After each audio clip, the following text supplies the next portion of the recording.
Assalamualaikum warahmatullahi wabarakatuh. Pada kesempatan kali ini, kelompok saya akan mempresentasikan atau menjelaskan tentang laporan perencanaan geometri jalan. Nah, sebelumnya perkenalkan anggota dari kelompok A. Saya sendiri Gemilang Feby Dwi Rama.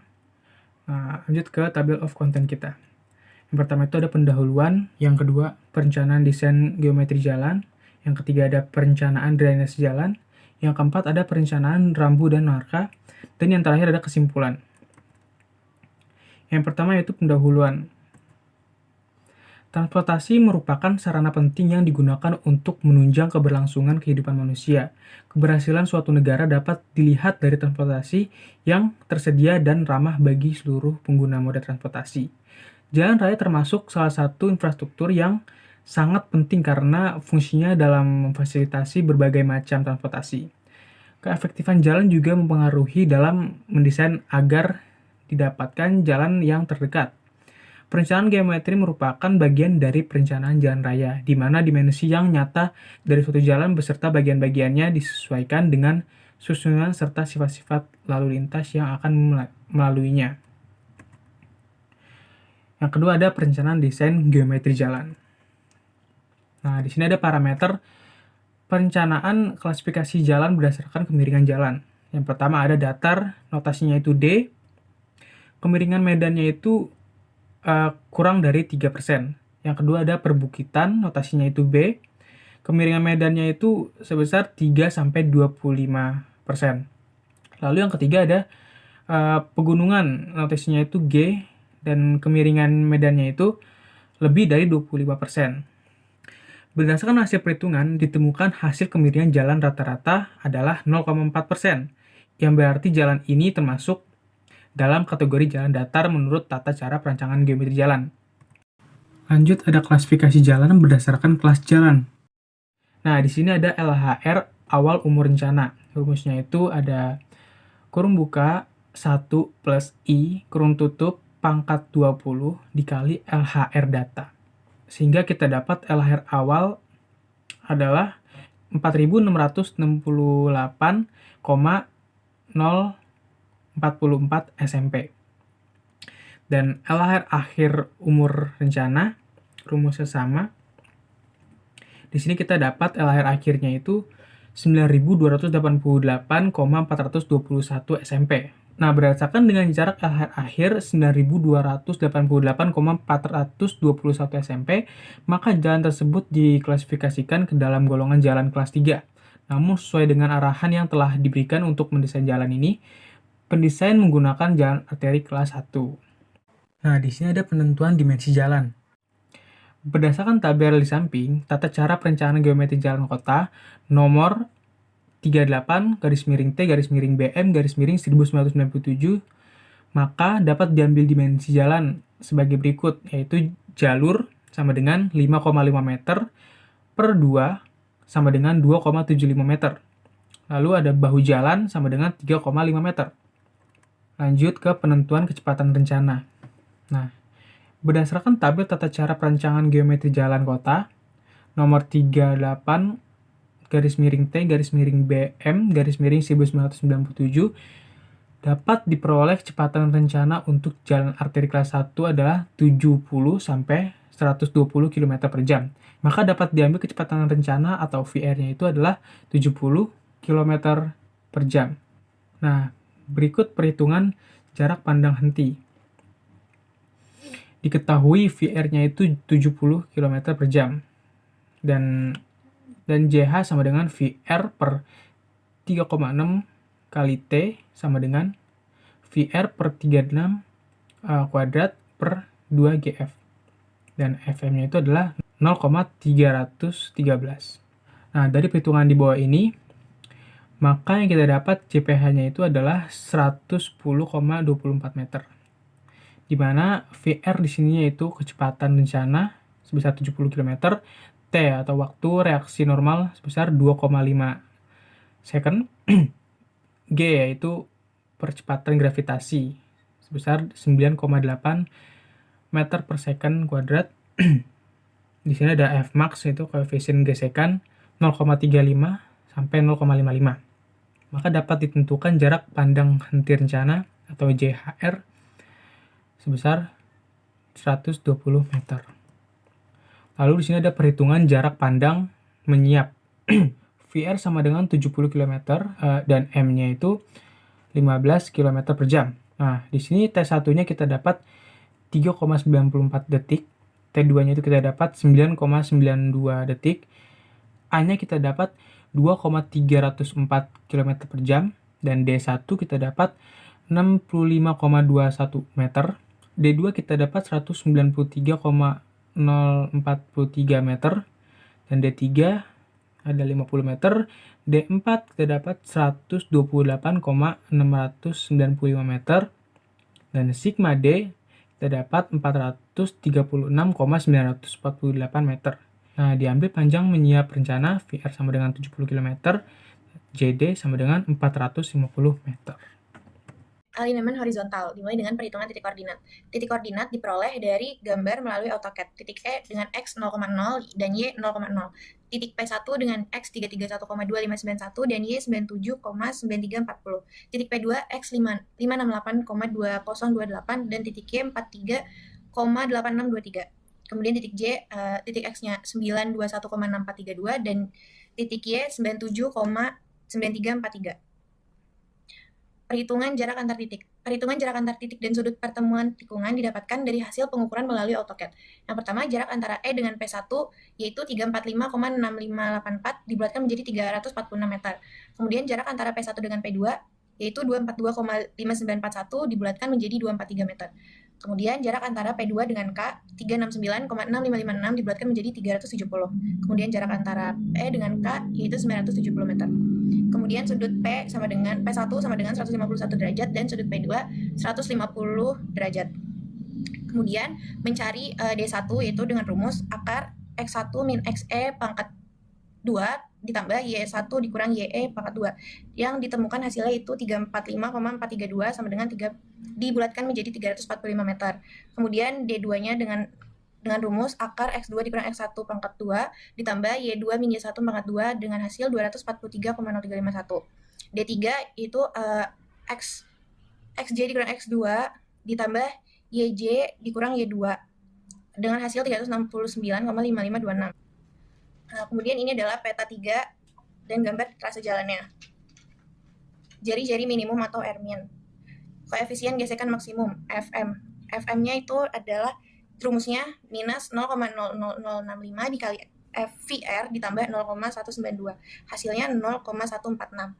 Jari-jari lengkung minimum yaitu VR kuadrat per 127 dikali I maksimum plus FM sama dengan 156,84 dibulatkan menjadi 157 meter. Ini adalah gambar dari lengkung horizontal P1. Kemudian untuk perhitungan lengkung P2 yaitu dengan sudut 23,2 derajat, lalu VR 70 km per jam dengan R rencana 318, I maksimum 10% dan E-nya adalah 0,074 diubah menjadi persen menjadi 7,4%. Lalu mencari LS, jawabannya adalah 58,33. Itu berdasarkan waktu tempuh maksimum. Kemudian mencari LS berdasarkan perubahan gaya sentrifugal, itu didapatkan jawaban 43,618. Lalu kemudian berdasarkan pelandaian relatif maksimum didapatkan LS 62,2 meter. Dipilih LS terbesar itu 62,2 meter, yaitu dibulatkan menjadi 70 meter. Kemudian mencari FM yaitu 0,146. Kemudian mencari jari-jari lengkung minimum atau R minimum yaitu 156,84 dibulatkan menjadi 157 meter. Lalu mencari theta S yaitu 6,30 derajat, lalu mencari delta C yaitu 10,6 derajat, kemudian mencari LC yaitu 58,855 lebih besar dari 20 meter, lalu menentukan C yaitu 198,885, kemudian mencari YS yaitu hasilnya 2,568 meter, kemudian mencari XS atau aksis setiap titik pada spiral terhadap tangan yaitu 69,998 meter, lalu kemudian jarak antara TS dan P dari busur lingkaran yang bergeser atau K yaitu hasilnya 35,103 meter, kemudian mencari P 0,648 meter, lalu mencari TS yaitu 100,512, kemudian mencari jarak eksternal total itu 7,292, kemudian mencari kontrol tipe tikungan yaitu C lebih besar dari 2 kali TS, didapatkan hasil 198,885 sehingga tipe tipe lengkungan tikungan P2 ini adalah SCS. Ini adalah gambar dari lengkung horizontal P2. Kemudian mencari pelebaran pada tikungan P1. Pertama itu ada V rencana yaitu 70 km per jam, lalu ada R rencana 239 meter, lalu B aksen yaitu didapatkan 2,477 meter, dan TD dengan rumus akar R kuadrat dikurang A dikali 2P ditambah A dikurang R, didapatkan hasil yaitu 0,017 meter, lalu Z dengan rumus 0,105 VR per akar R, didapatkan hasil Z yaitu 0,47 meter. Kemudian B besar dengan rumus N dikali B aksen ditambah C ditambah N dikurang 1 dikali TD ditambah Z, didapatkan hasil B sama dengan 7,8 meter, itu lebih kecil, 7,08 meter itu lebih kecil daripada L sama dengan 7,5 meter. Untuk hasil perhitungan pelebaran pada tikungan adalah B lebih kecil daripada L, maka tidak diperlukan penambahan lebar pada tikungan di titik P1. Kemudian perhitungan kebebasan samping pada tikungan. Tikungan 1 itu VR sama dengan 70 km per jam, dan R rencana itu 239 meter, JPH 120 meter. Untuk mencari tetanya yaitu 90 dikali JPH per PR. Didapatkan hasil 14,37 derajat. Lalu mencari M dengan rumus R dikali 1 dikurang cos theta, itu jawabannya M sama dengan 7,4 meter. Hasil perhitungan kebebasan samping pada tikungan P1 adalah 7,4 meter. Kemudian mencari pelebaran pada tikungan P2. Tikungan P2 itu pertama VR 70 km per jam, R rencananya 318 meter, JPH-nya 120 meter dengan theta 10,80 derajat, dan mencari M didapatkan hasil 5,6 meter. Hasil perhitungan kebebasan samping pada tikungan P2 adalah 5,6 meter. Kemudian mencari tikungan 2 itu V rencana sama dengan 70 km per jam, R rencananya 318, dicari B aksen didapatkan 2,458 meter, lalu TD didapatkan hasil 0,025 meter, dan Z didapatkan hasil 0,41 meter. Dan B itu didapatkan hasil 7,03 meter, lebih kecil daripada L sama dengan 7,5 meter. Untuk hasil perhitungan pelebaran pada tikungan adalah B lebih kecil daripada L, maka tidak diperlukan penambahan lebar pada tikungan di titik P2. Ini perhitungan titik stasioning P1. Perhitungan titik stasioning pada tikungan P1 yaitu LS sama dengan 70 meter, EN sama dengan 2, EN atau E minimum itu sama dengan 2%, E maksimum sama dengan 10%, D1 sama dengan 345 meter, TS sama dengan 98,093 meter, I total sama dengan 0,12, dan A sama dengan 11,67. Perhitungan titik stasioning pada tikungan P1, stasiun P1 itu 0 ditambah D1 ditambah 0, jadi menjadi 0 plus 345 meter. Stasioning TS yaitu stasioning P1 dikurang TS sama dengan 0 plus 246,907 meter. Lalu stasioning SC sama dengan stasioning TS plus LS yaitu 0 plus 316,907 meter. Lalu stasioning CS yaitu sama dengan stasioning SC plus LC yaitu sama dengan 0 plus 369,647 meter. Kemudian stasioning ST sama dengan stasioning CS plus LS sama dengan 0 plus 439,647 meter. Data ini kita akan buat diagram super elevasi. Nah, dari diagram ini bagian sisi kiri mendapat elevasi itu sebesar plus 12%, dan sisi kanan yaitu di bawahnya itu ada minus 12%, dan nilai LS 70 meter dan LC 52,74 meter. Lanjut, ini sama seperti tadi. Kalau tadi kan P1 dan ini P2, jadi datanya seperti berikut. Dan setelah kita mendapatkan data, kita masukkan ke diagram sumber elevasi. Nah, sama pada halnya P1, yaitu di kiri itu mendapatkan elevasi plus 12%, dan sisi kanan minus 12%. Tapi bedanya di LC. LC-nya itu 58,855 meter. Lalu lanjut ke landai maksimum. Nah,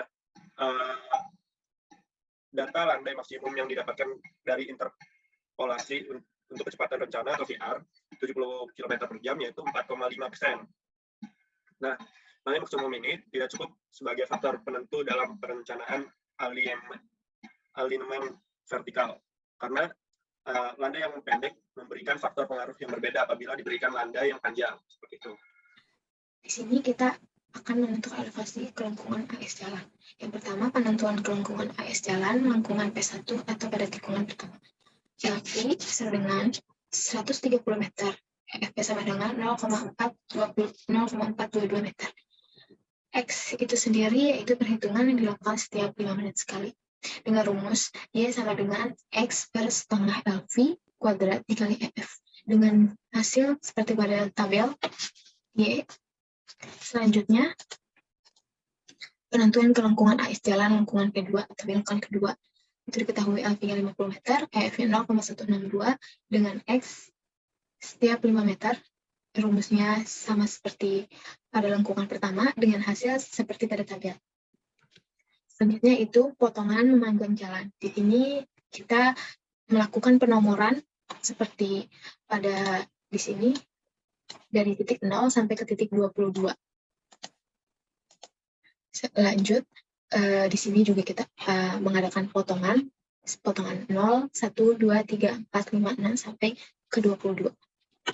Nah, galian itu sendiri yaitu yang pertama yang kita bisa lihat di sebelah kiri yaitu luasnya 6.292,04 meter persegi, dan yang pada galian yang kedua luasnya 2.596,144 meter persegi. Di sini kita totalkan yaitu kita mendapatkan hasil 8.888,184 meter kubik. Dari total ini kita mencari volumenya. Volumenya itu sendiri yaitu total luas dikali dengan lebar jalan. Dari total luas yang tadi kita kalikan dengan lebar jalannya itu 5,5 meter. Dan kita mendapatkan hasil 48.885,012 meter kubik. Lalu yang kedua ada timbunan. Timbunan ini seperti yang di garis merah, seperti pada keterangan ya. Pada timbunan pertama yang paling kiri itu kita mendapatkan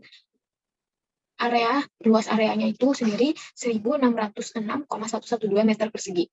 Dan di timbunan yang kedua yaitu 889,397 meter persegi. Dan pada timbunan yang kedua yaitu 1.165,662 meter persegi. Dari sini juga kita sama akan mencari total dari timbunan itu dengan hasil 3.661,171 meter persegi. Dari sini juga kita akan mencari volume dari timbunan itu yaitu sama total dari timbunan dikali dengan lebar jalannya lebar jalan 5,5 meter, kita mendapatkan hasil 20.136,441 meter kubik. Di sini dari hasil galian dan timbunan kita akan mencari selisihnya. Dari selisih tersebut yaitu volume pada galian dikurang dengan volume pada timbunan, dan kita mendapatkan hasil yaitu 28.748,51 meter kubik. Dan artinya di sini kita mendapatkan sisa dari galian tanah tersebut. Nah, ini adalah yang sudah kita lakukan galian dan timbunan. Maka profilnya seperti ini, namanya profil memanjang finishing group. Selanjutnya yaitu potongan melintang jalan. Di sini kita bisa lihat ya detail dari jalan itu sendiri, seperti pada lajur lalu lintas ini kita memakai kemiringan 3% dan di bahu jalannya kita memakai kemiringan 5%. Nah, di sini adalah plan dan profil jalan. Yang selanjutnya yaitu ada perencanaan drainase jalan. Yang pertama ada analisis curah hujan kawasan. Hasil perhitungan curah hujan rata-rata maksimum dengan metode aljabar kita menggunakan seperti pada tabel di samping. Selanjutnya yaitu kita menganalisis curah hujan bencana. Dari sini kita melakukan perhitungan parameter statistik curah hujan dengan dua metode, yaitu dengan yang pertama distribusi normal dan gumbel, dan yang kedua distribusi log normal dan log persen 3. Selanjutnya dari hasil tersebut kita mendapatkan rekapitulasi hasil analisis frekuensi. Dan di sini ada jenis sebaran, normal, persentase 3, dan juga gumbel. Selanjutnya yaitu curah hujan rencana. Di sini kita memakai periode ulang 2 tahun, 5 tahun, 10 tahun, 20 tahun, dan 100 tahun. Diketahui LO-nya itu adalah 10 meter, L-nya 957,37 meter, dan ND-nya itu kita bisa lihat pada tabel di sini. Ini adalah tabel yang bersumber dari Kementerian PUPR Direktorat Jenderal Bina Marga untuk perancangan drainase permukaan. Di sini kita memakai kondisi lapis permukaan ada nomor 5 yaitu padang rumput dan rerumputan. Di sini kita mendapatkan nilai ND-nya itu 0,40. Selanjutnya dari hasil tersebut kita juga mengetahui nilai S yang kita cari dengan 82,5 dikurang dengan 79,5. Dibagi dengan 957,37 dan kita mendapatkan hasil 0,313%. Lalu V itu sendiri kita mendapatkan dari tabel PUPR. Kembali kita memakai jenis yaitu Lampung padat dengan kecepatan aliran air yang diizinkan yaitu 1,10. Di sini kita mencari satunya itu dengan rumus 2/3 dikali 2,38 dikali LO dikali ND per akar S dari hasil tersebut dipangkatkan dengan 0,167. Nah, kita masukkan nilai-nilai yang sudah diketahui di atas dan kita mendapatkan 2,2 menit. Lalu, pada waktu kedua, yaitu kita menggunakan rumus L per 60V. Dan kita memasukkan angka mendapatkan nilai 14,51 menit. Lalu, kita masukkan pada waktu konsentrasi ini ya, nilai TC ini, sedangkan T1 ditambah T2, dan kita mendapatkan hasil 16,71 menit, atau yang bisa kita bulatkan dengan 0,2 jam. Oke, selanjutnya ada waktu konsentrasi. Di sini terdapat kondisi lapis permukaan, yaitu lapisan semen dan aspal beton dengan nilainya itu 0,13, dan juga yang lain-lainnya itu seperti permukaan licin dan kedap air, permukaan licin dan koko dapat dilihat langsung di dalam PPT ini yang sudah disampaikan. Selanjutnya itu ada juga kecepatan aliran air yang diizinkan dengan satuan meter per detik. Adapun juga jenis-jenis bahannya dengan kecepatan aliran tadi. Setelah itu ada intensitas hujan rencana. Adapun di sini rumusnya yaitu dengan I sama dengan R24/24 buka kurung 24 per T tutup kurung pangkat 2/3. Di sini adalah intensitas curah hujan dengan satuan mm per jam. Adapun R24 curah hujan maksimum dalam 24 jam. T adalah lamanya curah hujan dalam satuan jam. Berikut hasil dari perhitungan intensitas curah hujan periode ulang 10 tahun. Selanjutnya itu ada debit banjir rencana. Di sini diketahui adalah I-nya, yaitu dengan 107 mm per jam. Adapun C-nya 0,05 dan L-nya 957,35 meter. Untuk mencari luasnya adalah lebar jalur X dikali L, lalu ditambah bahu jalan dikali luasnya, lalu setelah itu bagian luar jalan dikali luasnya. Di sini dapat diperhitungkan dan menghasilkan angka sebesar 0,012 km persegi. Maka debit banjir dapat dihitung sebagai berikut.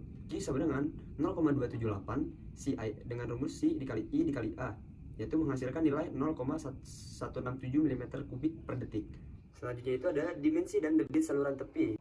Jadi didapatkan dalam rumus P sama dengan B ditambah 2D akar M pangkat 2 plus 1. Maka nilai P-nya adalah 1,053. Lalu untuk rumus R sendiri adalah sama dengan PD per P. Lalu menghasilkan nilai 0,144. Untuk I-nya sendiri dengan rumus VN per R 2/3 dipangkatkan 2. Lalu nilai I-nya adalah 0,00641. Kemiringan yang diizinkan adalah 0,00641 sama dengan 0,64%. Selanjutnya nomor 4 adalah rambu dan marka jalan. Rambu lalu lintas terdapat dalam gambar-gambar di sini. Gunanya dari rambu lalu lintas adalah sebagai bagian pelengkap jalan yang berupa lambang, huruf, angka, kalimat, atau perpaduan yang berfungsi sebagai peringatan, larangan, dan perintah atau petunjuk bagi pengurus jalan. Lalu selanjutnya itu ada marka jalan. Di sini bisa dilihat bentuk-bentuk dari marka jalan, mulai dari jalan provinsi, jalan kota. Itu marka jalan adalah suatu tanda yang berada di permukaan jalan atau di atas permukaan jalan yang meliputi peralatan atau tanda yang membentuk garis membujur, garis melintang, garis serong, serta lambang yang berfungsi untuk mengarahkan arus lalu lintas dan membatasi daerah kepentingan lalu lintas. Selanjutnya adalah kesimpulan.